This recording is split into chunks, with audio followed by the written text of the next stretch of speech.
Hello, Pacer fans, and welcome back to the Pacers Fever Show. I'm your host, Logan. Today, we have a very somber episode. Before we get into it, just going to play an intro because, this was what was going through my mind as the game comes to an end, as this season comes to an end. There was one scene in particular from one of my favorite basketball movies that I thought fit this moment extremely well. And I think they do a really nice job of just it does a nice job of embodying what it means to be a team and for it not to necessarily end the way that we wanted it to. So I'm going to play that intro now, and then we'll catch up on the other side of this break. Oh, well, not quite the storybook ending, huh? Not for us anyway. But you men played like champions. You never gave up. And champions hold their heads high. What you achieved goes way beyond the win-loss column or what's going to be written on the front page of the sports section tomorrow. You've achieved something that some people spend their whole lives trying to find. What you achieved is that ever-elusive victory within. And gentlemen, I am so proud of you. So many people will say that it's just sports. And I'm not one that really gets too emotional over sporting events or, I think it's helped having played in different levels of sports and watching sports my whole life. And I've been disappointed so many times, more times than I can count. I mean, think about it, 99% of your sports watching career it ends in disappointment. And I think that that's something that's very humbling to think of as a sports fan. It's maybe not something you really want to think of as a sports fan. And of course, there are those outliers, right? You've got dynasties, you've got teams that win multiple championships in a lifetime. But I don't really have the luxury of liking teams that necessarily have had sports success. I'm a Cubs fan, I'm a Dolphins fan, I'm a Pacers fan. So obviously, success has not been something that has, in fact, the Pacers have been the most successful team that I've ever liked, and they've not won a championship. Obviously, the Cubs win one in 2016, and that was a magical run. I'll never forget that. But I don't think I've ever loved a team more than this Pacers team. And I think it's extremely difficult for us today as a Pacers fan, as somebody who's watched this team all season, who I think I missed maybe one or two games. Um, it's hard for us because you want everything to go right. You want to win a championship. You want the players to win a championship for themselves, their families, all the work that they've put into it. You want to win a championship for your fan base because we do have one of the best fan bases in all of sports. I truly believe that the Pacers do. And it's just I think it's tough because I was listening to 1070 Fan today and they were talking about like Kevin Bowen was making a really good point about the fact that like you ask for your team to do certain things, right? A certain checklist or a checkbox that they have to hit. Obviously, to enjoy a team, you want them to be good, competitive, right? Check that box. And then Kevin Bowen went on to talk about, you know, competing in the playoffs and competing at a high level for 48 minutes. But I think what's made this team so special to so many of us is we really do feel, even though I've never talked to Tyrese Haliburton, I've never talked to Miles and Pascal, but you feel this connection with these guys because of how they connect with the fans in post game and pre game and in warm ups and signing autographs and in the community at season ticket holder events, and just the way that they carry themselves on socials, and they'll interact with you on social media. And I think because it's a small market and because these guys truly appreciate being where they are in Indianapolis, I think that this team has embodied the type of mentality and work ethic that a lot of Hoosiers relate to. And I think Rick's talked about how this team kind of embodies their just the work culture and the family nature of it and the ethics behind it, uh, relating it to many Hoosier families. And I think that's why this team is so special and why it's been so hard over the last couple of hours to try to wrap your hands and arms around this team and this season and not let it go and not let it go out like the way it did, right? I think losing a championship would have been soul crushing in a different way, but losing a championship and then on top of that, losing your franchise player in game 7 where it felt like he was on the precipice of having a magical game, a game that looked to be headed in the perfect ending to a story you couldn't have written in Hollywood. The improbable comebacks in every single one of these series, the momentum that you gained coming out of a 10 and 15 stretch at the beginning of the season and then turning it around into a number 4 seed, hosting your first playoff series in a very long time, getting out of that series, beating the best team in the Eastern Conference, beating your long storied rivals in the New York Knicks to advance to your first NBA Finals since the year 2000, and now on the doorstep of winning your first NBA title as a franchise. And it really did feel early in that game when Tyrese Haliburton hit 3 threes that that night was going to be special, because those nights that he's done that, when he's come out and scored 9 to 12 points in the first quarter, I think we've lost maybe 2 or 3 games when he's done that. So you start to play the what if in your mind. Obviously, we're always going to play back game 4. You're always going to play that back in your mind where the Pacers had an opportunity to win game 4, and then in game 6 they weren't going to lose in their building. And if that was to clinch a championship, they were going to get it done on their home floor. Instead, series goes on. They do their best to stay in the series. They give themselves a fighting chance to win game 7. And then the way they came out in game 7, it really did look like it was going to come down to the wire on who was going to be the NBA champion. And with 4 minutes or so left in the first quarter, Tyrese Haliburton playing on a strained calf, understanding the risk of being out there. He got by in game 6, looked great in game 6. You know, I think there were some moments of hesitancy, but he looked pretty normal in the way that he was moving around the court.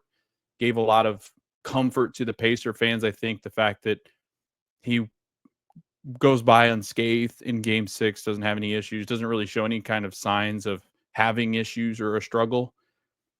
Gets to game 7, we're like, all right, well, that's 3 more days of rest. That's perfect. I mean, we should pretty much in the clear. I mean, obviously it's not 100%, but you felt pretty good about him at least getting through game 7, and then whatever happens, you live with it.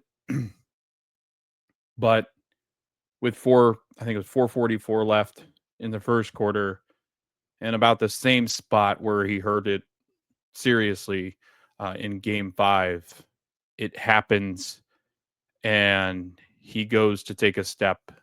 And like every one of these that we've seen, these horrific Achilles injuries, you see it, and he goes down, and the Thunder go on a breakaway, and you can see the medical staff for the Pacers get off the bench and immediately fly by Rick Carlisle, because, I mean, I saw it as soon as it happened. As soon as he went down, I was like, that wasn't natural. Like, that wasn't the way. That's not usually how he would go down.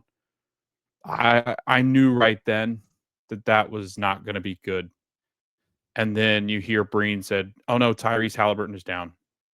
And when that happens, unfortunately, obviously ESPN is going to show it, but to continue showing it and to continue to paint that picture, it was very difficult to watch. And, you know, there's so many things that can be said about the way that the national media has covered this, and there's so many issues with the way that we cover sports. And I think Victor Oladipo went on Twitter after it happened saying that we've got a real problem as a society in the way that we handle these traumatic events, especially in sports. And I know it's not the end all be all. Sports is not life or death, right? Sports is a luxury. But these guys' lives are not, and their livelihood and their mental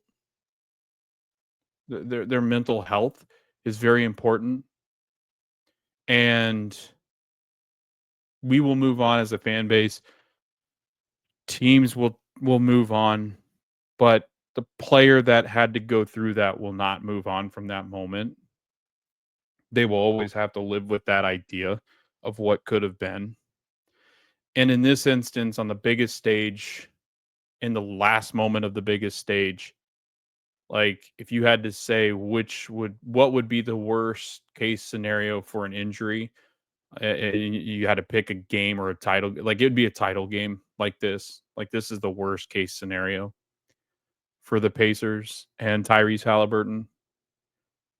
And your immediate thought as a fan is what is happening in the present, understanding that your titles just your ability to win a title just went out the window.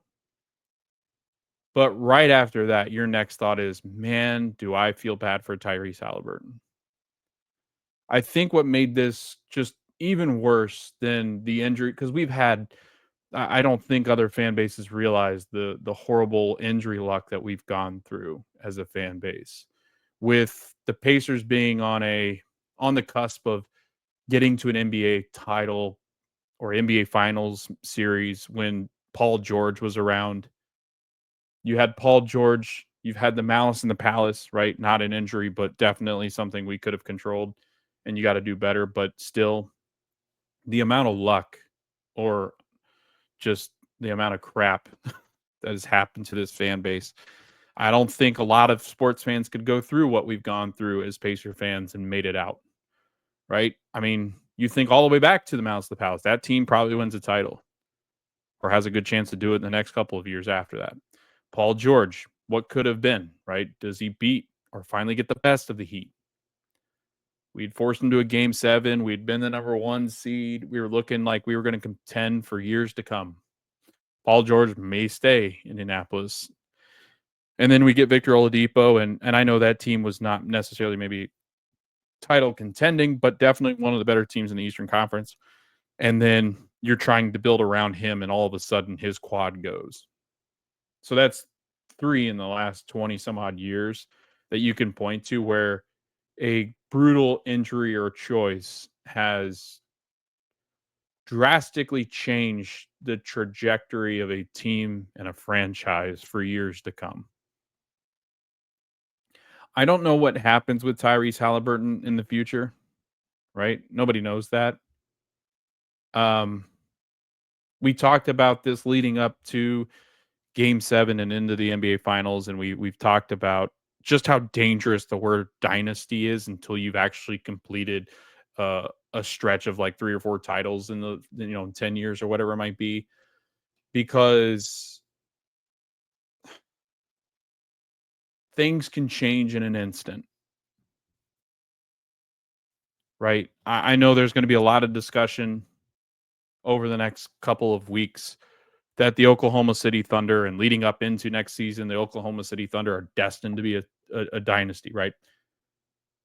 It takes, and I would never wish anything on anybody because I know what it feels like.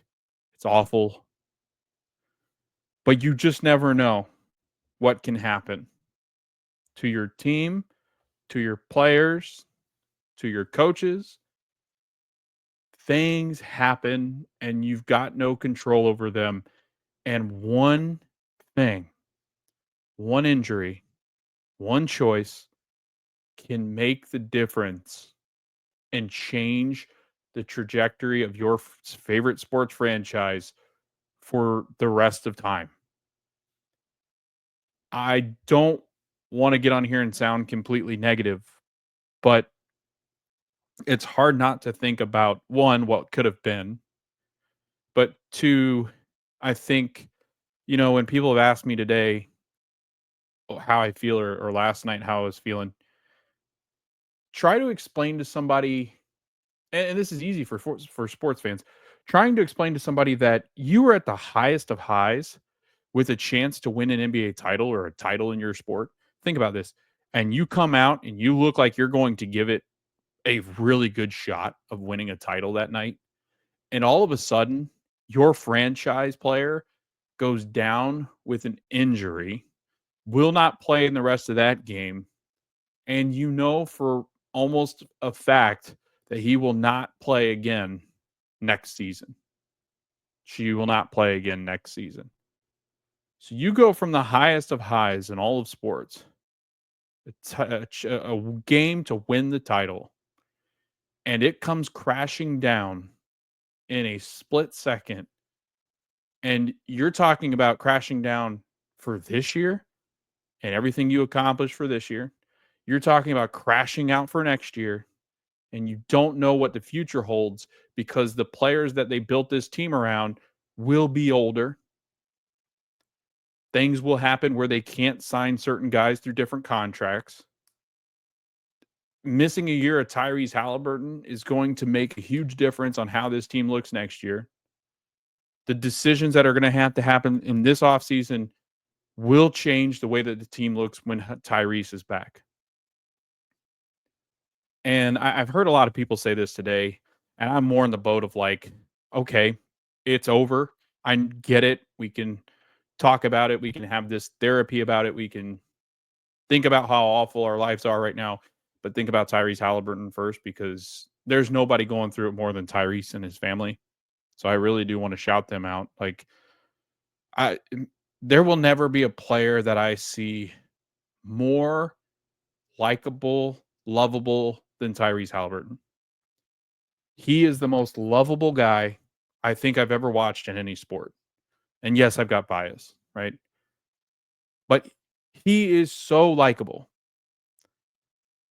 He is so kind, charismatic, a heartbeat. And I think what made yesterday so hard watching that injury, because ESPN had to show you this 26,000 times, which is weird because they won't show it if it's a compound fracture. They won't show it. But if it's an Achilles, it's okay. We'll just keep showing it. And I could do a whole episode of what I think's wrong with media today. And part of the reason why Tyrese Haliburton is hurt today is because of the way that we have forced players to play through things because they would be considered weak if he's not out there playing, supporting his team. So there's some blame there for everybody involved that's ever tried to say that somebody's weak because they're not playing through injury. If you don't know that they are, if you don't know them personally and know what they're going through, then you just shut your mouth about injuries. I don't care if you're like the people talking about Dame, awful people, horrible people. Like you have to go find something else to do. If you are sitting there speculating about whether a guy's injury is as serious or not, go touch grass. Like go find something else to do. You're awful. You shouldn't be around sports. And I really question how you really care about humans. Because part of the reason why these guys get hurt is because not only are they competitive, but you're forcing them to be in these situations because of what you say about them. And while they'll say they don't really care what fans think, there still is this mentality. It's ingrained in them to go out there and compete with their teams because all the pressure that society has put on them. So people like Skip Bayless, who said that Tyrese Haliburton isn't hurt, like that guy should not be working for any sports network ever again. The way that he talked about Tyrese Haliburton or any player, he is what you would define as just an awful human being. To sit there and say that, I mean, it's hard to kind of bite your tongue on this kind of stuff just because go read it. It's like 13 tweets in a row about how Tyrese Haliburton's not hurt. And I know people are like, don't react to it. That's what they want. Well, I think that they do hear it. I really do. I think that they know what we say about them. And I think if enough uproar happens, Skip Bayless isn't talking about sports anymore. He's sitting with his wife, talking about the Kardashians or whatever that show is now that he has. But anyway, back to more important things. The Tyrese Haliburton thing, I think, hurt so much because he's always said this, that basketball is just fun, right? It's just a kid's game. And he always says that, "I'm just getting paid to play a kid's game. It's not life or death," right? And I think at times when people ridicule and criticize him, it's just not fair to him as a person, as a player. Like, I get it. You can have your opinions about what you think about Tyrese's play on the court.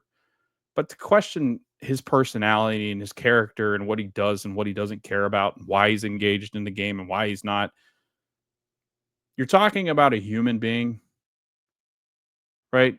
And I think he is so childlike in the way that he plays the game that that's what made it hurt even worse. Throw out the stuff about next year, right? We move past it. We'll get through it. Might not be pretty, but we'll get through it. He'll be back. He'll play basketball again. But watching him go through this and understanding that he's going to have moments of some really dark times coming up. Guys always talk about this when they're hurt, like how dark it gets, how isolated you feel from the team, from the organization, because you're just not around it every day, right? You're rehabbing, you're told to rest, don't get on your feet. So he's going to, and this is a kid that he just has fun every time he's out there, right? We as Pacer fans know that this kid just has fun every time he plays basketball. It can be rough sometimes, and he's hard on himself. He's his biggest critic, but at the end of the day, he just has fun. And he's talked about, I'm just getting paid to play. I'm getting paid a lot of money to play a kid's game. My life could be 10 times worse. The kid understands. And I think that's what's just, and what's endeared him so much to this fan base is the fact that he plays like that. And he's very good at what he does, and he has been very adamant about he wants to be a Pacer for the rest of his life. He's got no intention of leaving Indianapolis ever. So unless the team kicks him out, he's not leaving. So all these things, right? And then when it pans to him after he hurts the Achilles, it's awful. You can see him immediately, he knew what happened. And you gotta think that he's been running this scenario through his head for the last couple of days. Like, this could happen to me. You can tell he's envisioned this because right away he knows what happened, and it's frustration, it's anger, it's sadness, it's this realization of what happened all coming together at once. And you can see him mouth, no, no, no, no, no. And then once Josh Corbeil gets to him, he says, I did it. So he knew. The players knew. Shea knew. I mean, you can see Shea right away go over to him and pat him on the back.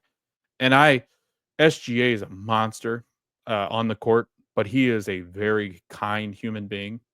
He is a great person. If you are a young player that wants to get behind somebody that I think is going to be one of the best players in this league, who is a great person of character, Shea Gilgeous-Alexander is who I would idolize if I was a child.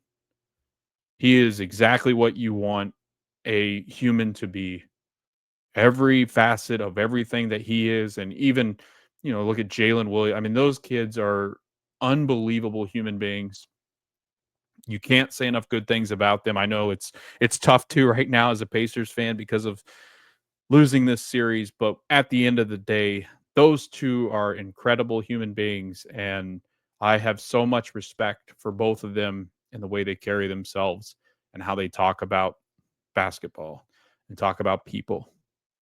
And SGA was the very first to go over to Ty just to wish him well in a very, very dark time that Tyrese is about to go through. And it does. It makes it so much worse knowing the human that Tyrese Haliburton is, knowing how good of humans these Pacers are. The hardest moment, I think, besides that was then the fallout, which I was trying to build myself up for, and I didn't watch it live, the end of the game where they're walking through, like, once the game ended, I turned that thing off, I was done. But I've watched the videos since then where TJ McConnell is getting consoled, hugs Reggie, Benedict hugs Reggie, Thomas Bryant out there at the end of the game, making sure his guys that are still out there are okay. James Johnson.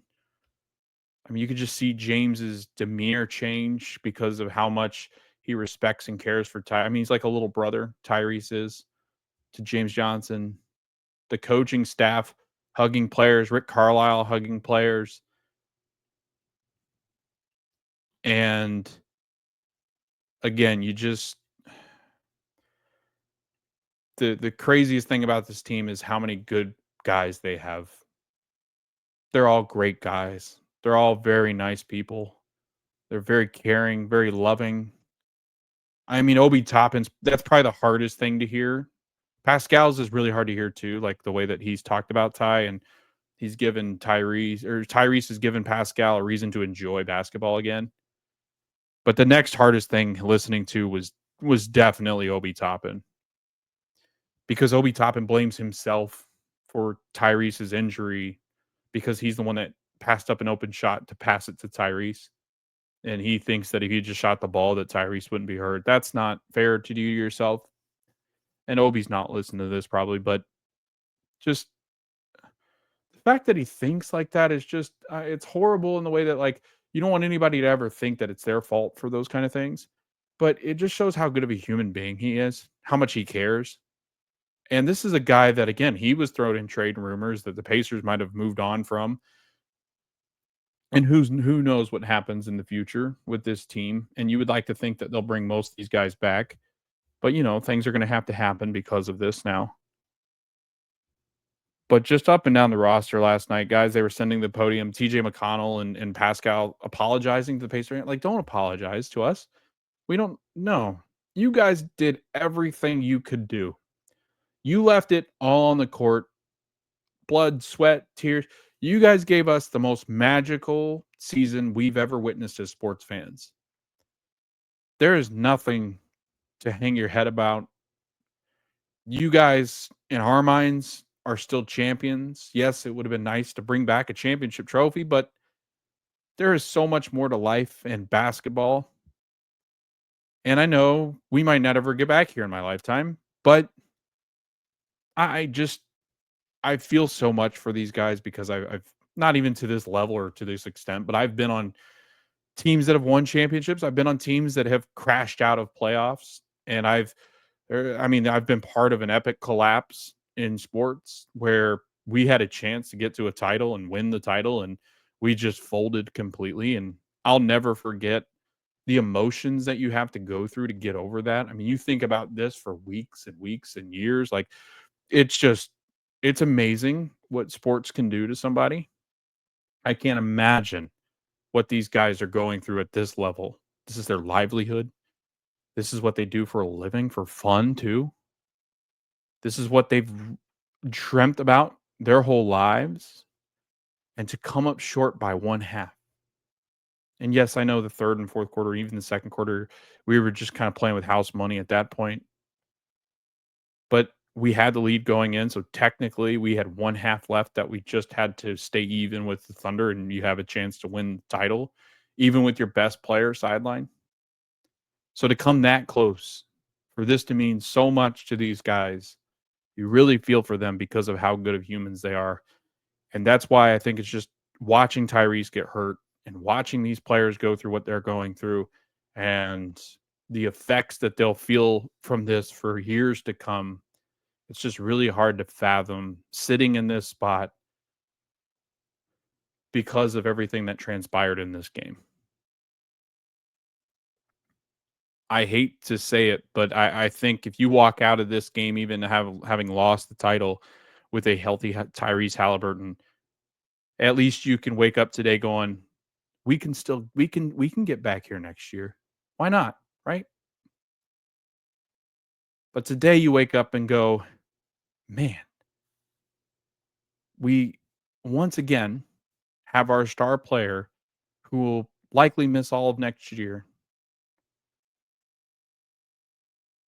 And we're going to have to make decisions whether we shed some of these pieces to look forward to the future when Tyrese does get back.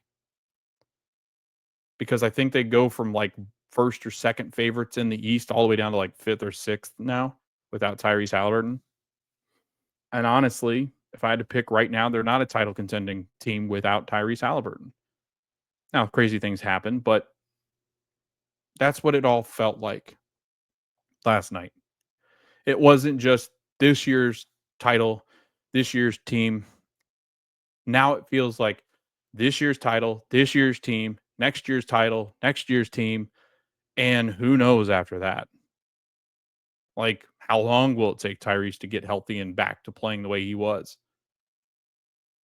It just, it sucks. There's no other way to really put it. It sucks.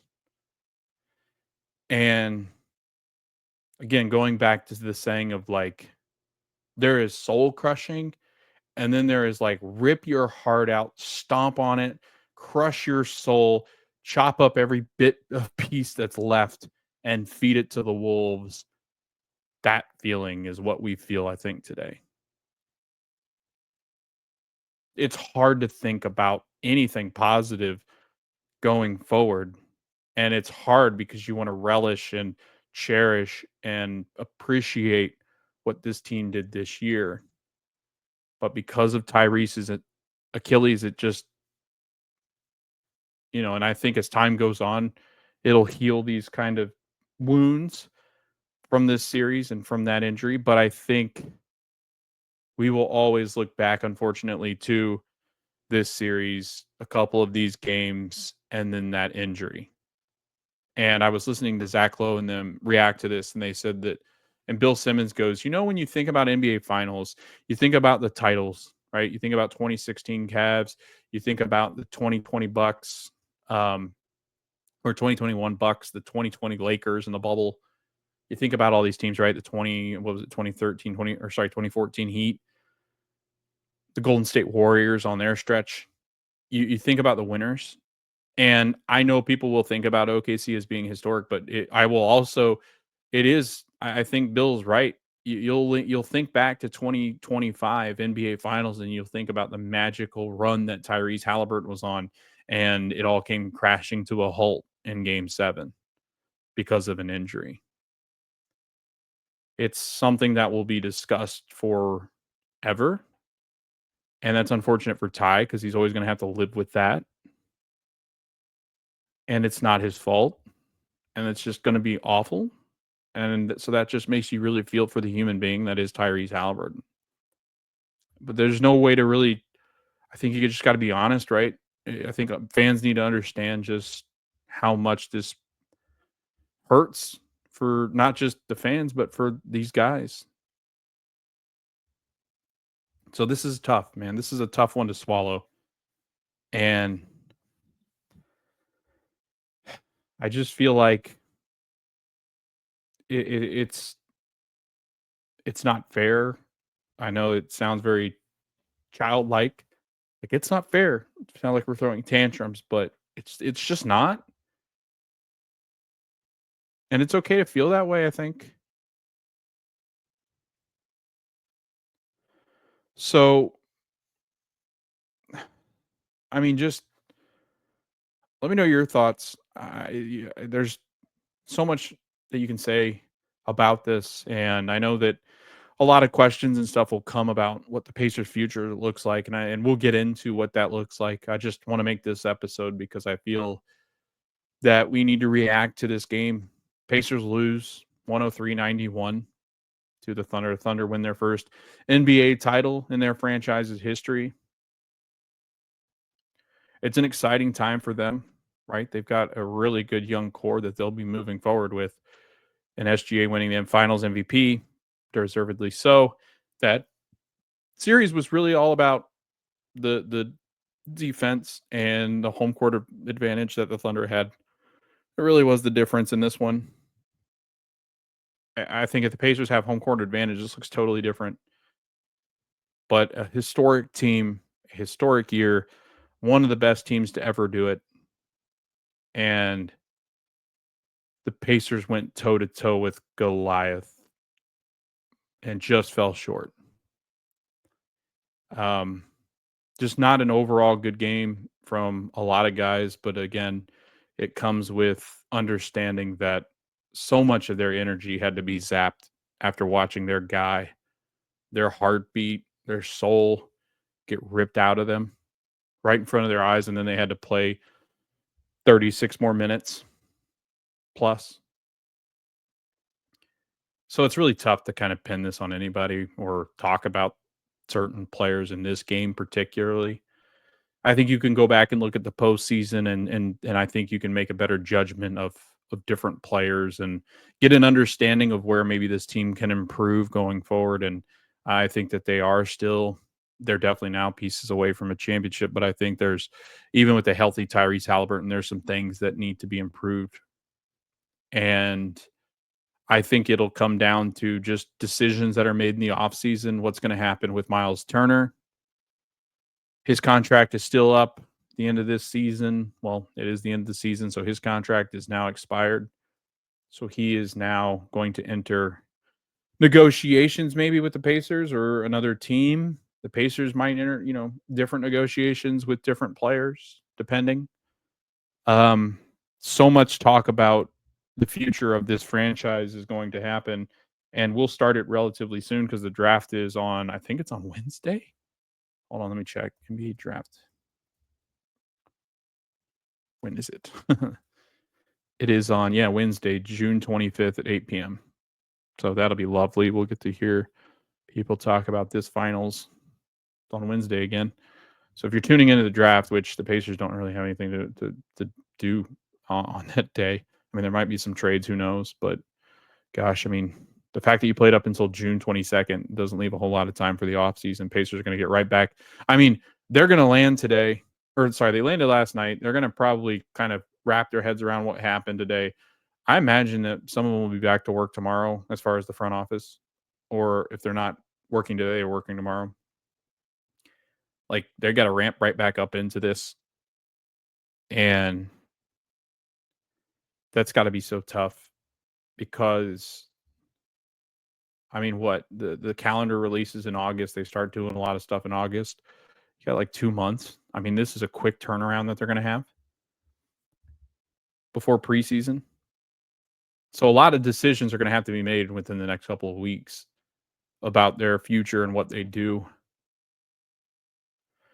So we will have a full breakdown of possibilities. I think we're going to do an episode coming up probably sometime this week, beginning of next, where we talk about exit interviews and talk about the future of this franchise because I didn't think we'd be talking a lot about what is coming. Like I was really excited about talking about the future because I thought it included having Tyrese next year. Even if they would have lost this title, the offseason was just going to be about where can we get better? Maybe add a piece, veteran piece somewhere. Maybe we trade for a big piece, like the next big piece that we need. And do you sign Miles Turner to that extension? Probably. You go into luxury tax, and that's it. That's all we were to talk about. But now you have the discussion of, well, the Simons have always said if they thought it was a title contending team, they'd go into luxury tax. If it's not a team they considered a title contending team, it would be hard to justify going into the luxury tax to sign a player. So now you have the discussion about Miles Turner. Do you bring him back? He will be 31 when Tyrese returns, I believe. So he's getting up there. I think Pascal will be 34 when Tyrese returns. Benedict Matherin's rookie contract up next year. So you've got a lot of decisions now about the direction you can take. Do you try to piecemeal a team together do you try to trade some of those big assets for a really good player to put beside Pascal and hope you can run at him again next year because the East is wide open? There's just so many question marks now where they were pretty much set in stone about their future and what that looked like heading into the offseason. But now with Tyrese Haliburton injured, everything has changed. And that's scary because we've seen what's happened in years past. And there are so many tough decisions now coming for this franchise and this front office, these players. And they're not thinking about this necessarily today. I mean, there might be, Chad and them might be a little bit, but I don't know. And like I told you, and not like I'm lecturing you, like I've told everybody, right? I think it's crazy when people say this is going to be a dynasty, like the Thunder, or that the Pacers could have been a dynasty.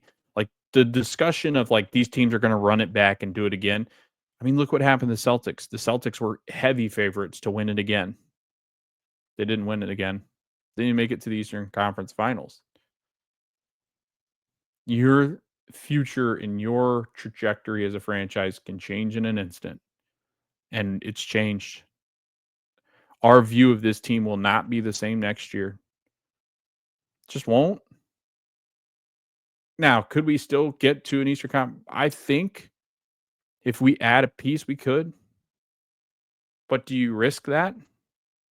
Do you risk your true future for an immediate band-aid? I don't know. I don't know what the answer is. I don't even know what that looks like. I don't know who's out there who'd be available to do this. Who do you trust to be the point guard? Do you throw it to Andrew Nemhard? Do you say, all right, year of Andrew Nemhard, point guard, move Matherin in, and then you see what the growth looks like with Jarris Walker, Ijax. Like, if you bring him back, do you sign Turner? That's what's really difficult, right? There's a lot of stuff going on in X about Miles Turner once again and his future. But the Pacers were in such deep discussions that it sounded like the Pacers were almost close to signing him in the middle of the finals. It really did. It felt like the Pacers were basically all he had to do was sign the sheet when the finals were done. But now, who knows what this ownership's thinking or the front office. So those are really tough conversations to have. Those are going to be all speculation for the next couple of weeks, probably. But they're definitely conversations we've got to have as a fan base, as an organization. So we'll do our best to cover that. And obviously, speculation is tough. I love Miles to death, but decisions are going to have to be made about his future. And they're going to look at different points throughout these series where Miles struggled, and they're going to weigh that with all the good stuff that he does on the court too, and how much they love Miles Turner and how much he's meant to this city. I mean, so many factors go into deciding whether you sign a player like that. That is a tough choice I would not want to make. I love Miles to death. I would love to see him stay a Pacer for life, but I also know that there's ramifications for keeping him around. I know that, there is the idea that you could get an upgrade. Who knows, right? It's just so tough. And I just don't know what this team is going to do. And they don't have that much time to figure it out. So not not really a positive turn there. But this again, it's a tough ask to try to spin this into a positive, besides the fact that these guys played their absolute souls out. They are players that we will never forget. For the most exciting season we've ever had, for it to end like this is just brutal. There is just no other way to put that. It is a tough one to swallow because it is the best season that all of us have ever had as a Pacers fan. And now the aftermath and the taste in our mouths after that season is all just major disappointment and sadness. And not in the way that we thought. That's what's killer. Because I was okay losing a title. It happens, man. You got beat by the best team. That happens. You'll move on. Will you ever get back? I don't know. But at least it was cool and exciting, and we got to get to that point, and we had that chance. And we can always say we had that chance. But now, the whole future of this team is up in the air. So I don't know. We'll see what happens with what Chad and Ted and KP and the Simons decide to do and what Rick decides to do with this team. And they're going to have those meetings within the next couple of weeks, I think, if not already, tomorrow. I mean, they're going to have some real tough conversations pretty darn quickly. So we will see what happens. I forget. I think there's a date. Free agents, NBA can sign. I believe it's in July.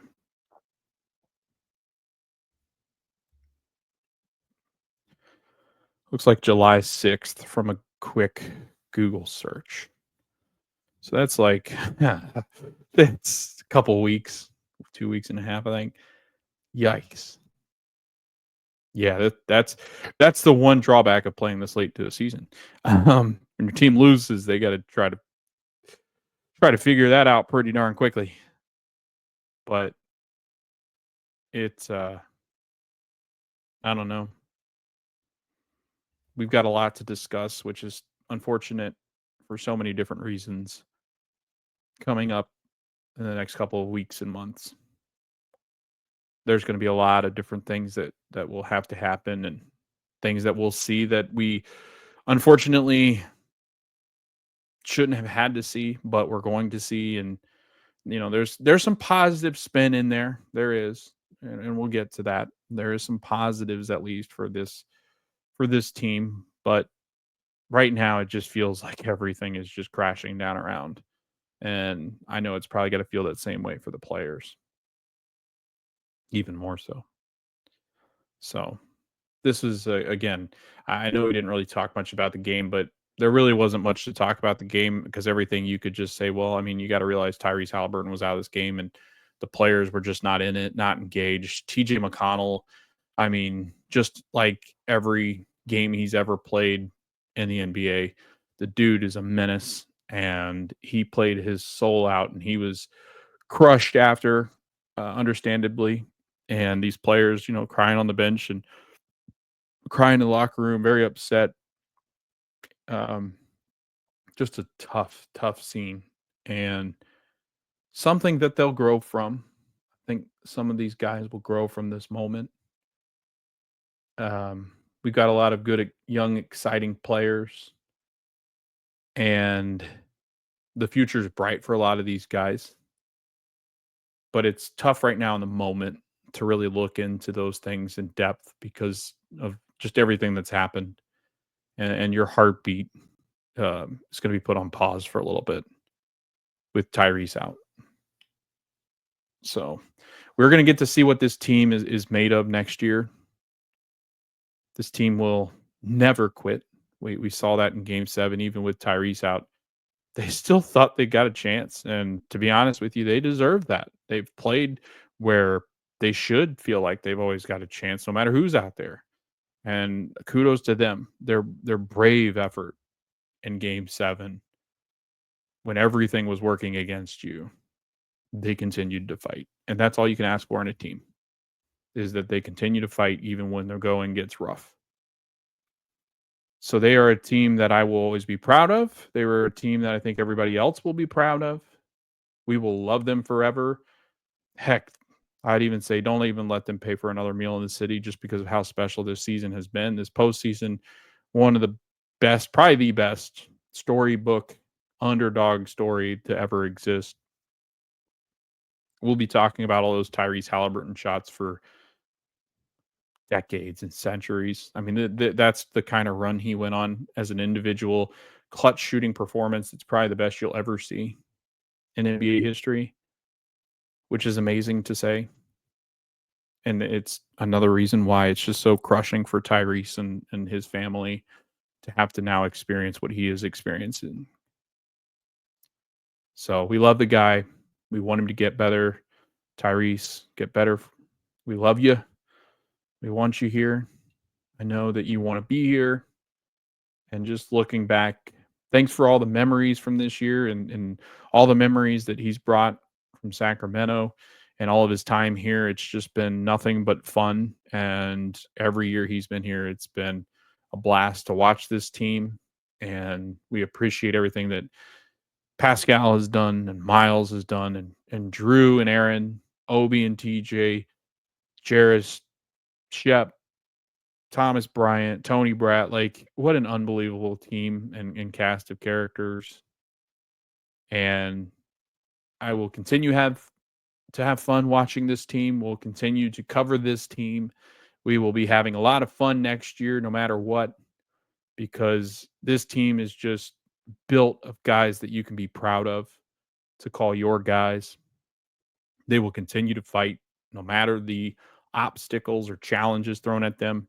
And that is, again, all you can ask for a fan base is that guys go out there and give 110%. And there's never in doubt a, a, a player on this team that isn't giving their all to try to win the basketball game. I think that's going to pretty much wrap it up for this episode. There's just not a lot more to say. Congratulations to OKC, a well-deserved NBA title. Very good team, an exciting team coming or going forward. And again, thanks for listening. Thanks for watching so far. This has been great. I really appreciated the support and all the love that we've gotten. It's been a really exciting time starting this podcast, and I hope to keep doing this for years and years to come. And one day, as Harry Carey would say, one day, as the apples turn green or whatever it might be, and the wind will blow again, and the seas will rise again, blah blah blah, and the Pacers will be NBA champions at some point, someday down the road. The NBA title will go back to Indianapolis. Who knows when that will be, but one day they will do it, and we will cherish every moment of that. But just kind of thinking on this year, what a time. We had our chance. It was beautiful. It is something we will always think about. Maybe we'll have some regrets about. But at the end of the day, this is easily the best season I've ever had as far as a sports fan's concerned. The most magical run I've ever seen for a sports team. And I can't wait to do it all again with you all next season and the seasons after that. Thanks for listening. Thanks for watching. You can find us over on socials at the Pacers Fever Show. You can slide into the DMs if you want to be a co-host on this show, and we can talk about that, covering the team going forward. I also do the Indiana Fever. Kind of took a little bit of a hiatus just because of everything that's been going on, but we're going to be back on track after their game with the Seattle Storm. But other than that, all I can say is thank you guys for a really awesome postseason. Can't wait to continue covering this team. We'll be back sometime this week, and then we'll start to set up a schedule for the offseason for the Pacers and how many episodes we'll be doing. I'll try to probably shoot out 2 or 3 episodes a week, depending on my schedule throughout the summer and what kind of news we have to break down, because sometimes there just won't be too much to break down. But we'll be talking about all sorts of different things, a lot more topics to talk about, unfortunately, than what we were probably going to have to talk about if Ty had stayed healthy. So be looking forward to that. Again, we'll try to drop an episode later on this week or by next Monday, definitely. So again, thanks for watching. Thanks for listening. We hope to see you guys next time on the Pacers Fever Show.